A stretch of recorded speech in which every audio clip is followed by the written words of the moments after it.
संत तुकाराम महाराज गाथा अभंग 37. अभंग क्रमांक 37.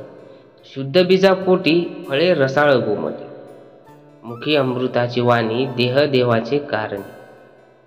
सर्वांग निर्मळ चित्त जैसे गंगाजल, तुका म्हणे जाती ताप दर्शने विश्रांती. यामध्ये संत तुकाराम महाराज सांगतात की बीज शुद्ध असले तर येणारे फळ पण उत्तम उपजते. ज्यांच्या मुखी हरिनामामृत असते त्या मधुर वाणीमुळे त्याचा देह सत्कारणी लागतो. जो देह चित्तबुद्धीने निर्मळ आहे त्याचे चित्त गंगा जलाप्रमाणे पवित्र असते.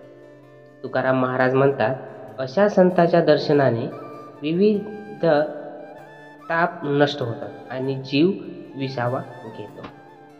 तर रामकृष्ण हरी मित्रांनो, व्हिडिओ चांगला वाटला असेल तर प्लीज कमेंट्स करा आणि चॅनलला नक्की सबस्क्राईब करा आणि शेअर करा मित्रांनो. धन्यवाद.